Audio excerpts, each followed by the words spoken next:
ભોળાને ભરમાવ્યા તો સાખી નહીં લેવામાં આવે।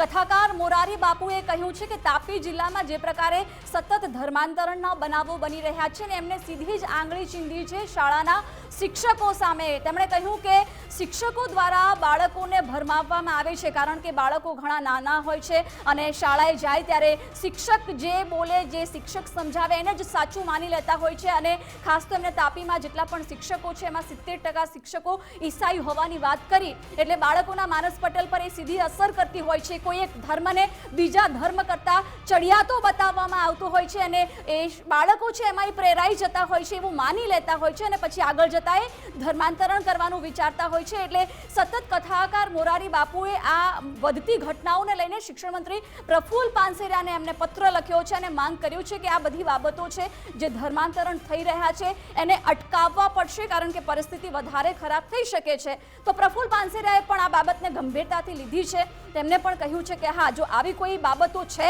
ગેરકાયદે આવી કોઈ પ્રવૃત્તિઓ થઈ રહી છે તો એ બિલકુલ સાંખી નહીં લેવામાં આવે। આવી પ્રવૃત્તિઓ જે થઈ રહી છે, ધર્માંતરણ સુધી જો બાળકો રેડી થઈ જતા હોય છે, બાળકોને એ પ્રકારે અલગ કોઈ ધર્મને ચડિયાતો બતાવવાનું જો શીખવવામાં આવે છે, અન્ય કોઈ ધર્મને નીચો બતાવવામાં આવે છે, એ પ્રકારનું કંઈ પણ પ્રવૃત્તિ ચાલી રહી છે તો આવા તત્વો સામે કાર્યવાહી વિકાસ કરવામાં આવશે।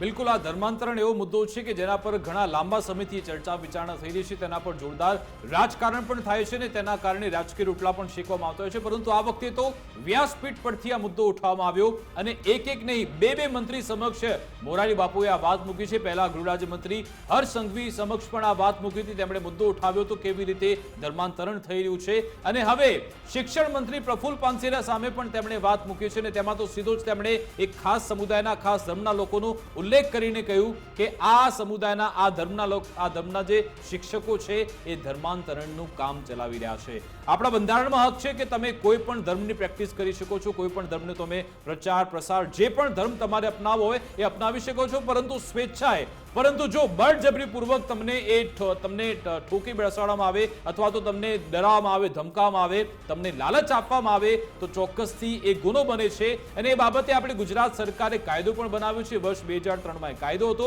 આગળ જઈને તેને વધારે કડક પણ 2021માં બનાવવામાં આવ્યો। પરંતુ જ્યારે વ્યાસપીઠ પરથી જ્યારે મોરારી બાપુ અપીલ કરી રહ્યા છે ત્યારે આ મામલો ખૂબ જ ગંભીર બની જાય છે।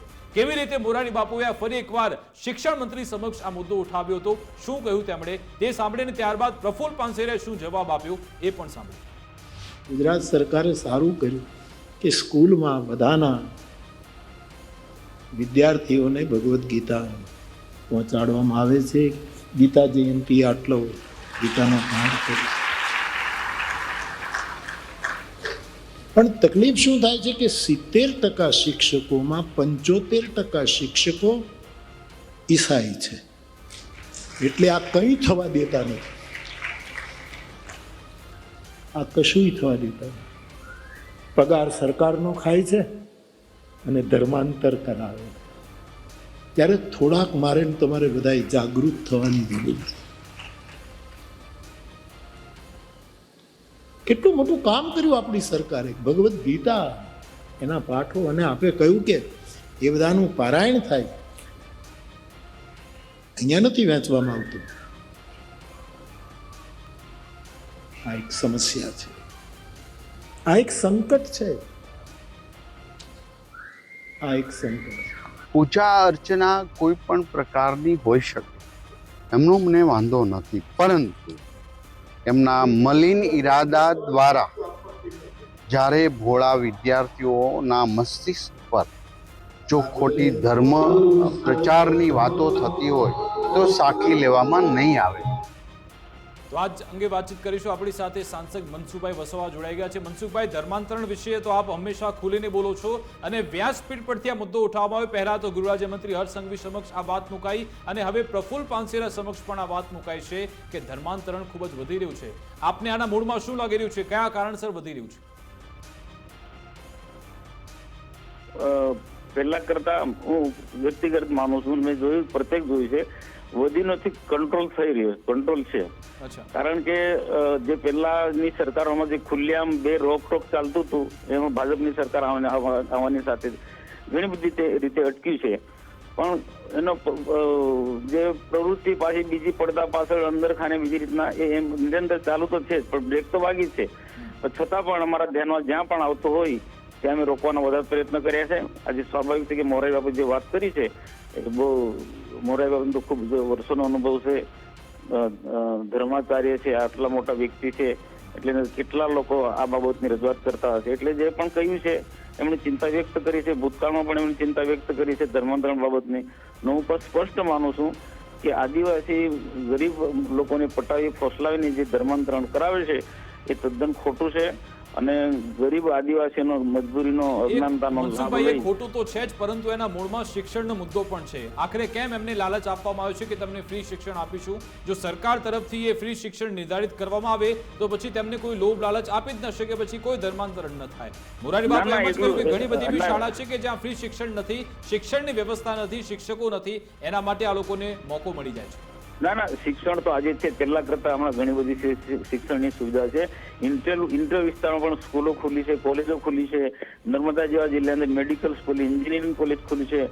વાડી પાસે એટલે આપ મોરારી બાપુની વાત સાથે સહમત નથી એવું કહી રહ્યા છો? ના, મોરારી બાપુની વાત સાથે બિલકુલ સહમત છું, પણ હાથે સરકારોમાં કામ છે એ પણ જરૂરી છે ને કહેવાનું કે જે વિકાસ થયો છે થયો જ છે. શિક્ષણમાં પ્રશ્નો છે ના નથી. ઇન્ટેલ ગામોમાં ઘણા બધા એ પ્રશ્નો છે. મોરારી બાપુ જે વાત કરી છે સાચી વાત કરી છે. ને આવા જે લોકો ધર્માંતરણની પ્રવૃત્તિ કરનારા લોકો આવા મુદ્દા ક્યાંક નબળું દેખાય ત્યાં તક ઝડપી લે, ત્યાં એમની સંસ્થાઓમાં દ્વારા ત્યાં અથવા તો સંસ્થા ઉભી કરી દે, ત્યાં સ્કૂલમાં એડમિશન આપે, બધી સુવિધા આપે.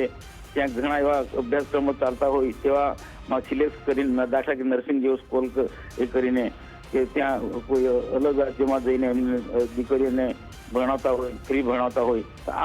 આવી રીતના કેટલાક લોકો આનો ભોગ બનતા હોય છે. બાકી સરકાર તો શિક્ષણ રીતના ખૂબ સુંદર સારામાં સારી રીતના વ્યવસ્થા કરી છે. જી બિલકુલ. આભાર મનસુખભાઈ, અમારી સાથે જોડવા બદલ, વાતચીત કરવા બદલ. તો ખૂબ જ આ ગંભીર મુદ્દો છે. ભલે જે તે વ્યક્તિને પોતાનો જે પણ ધર્મની પ્રેક્ટિસ કરવી છે, પ્રચાર પ્રસાર કરવા છે, તેને બંધારણીય હક તો આપેલા છે, પરંતુ જો તમારી સાથે કોઈ બળજબરી કરે છે, જો તમને કોઈ લલચાવે છે, ફોસલાવે છે અથવા તો ધાક ધમકી આપે છે, એ ચોક્કસથી ગુનો બને છે. અને જ્યારે બે મંત્રી સમક્ષ આ બાબતની રજૂઆત આવી છે ને પણ વ્યાસપીઠથી, ત્યારે અપેક્ષા રાખીએ કે આ બાબતે સરકાર ગંભીરતાથી કામ કરે. અમારી વિશેષ રજૂઆત મુદ્દાની વાત અંતર્ગત બસ આટલું જ. આપ જોતા રહો ગુજરાત ફર્સ્ટ ન્યૂઝ. નમસ્કાર.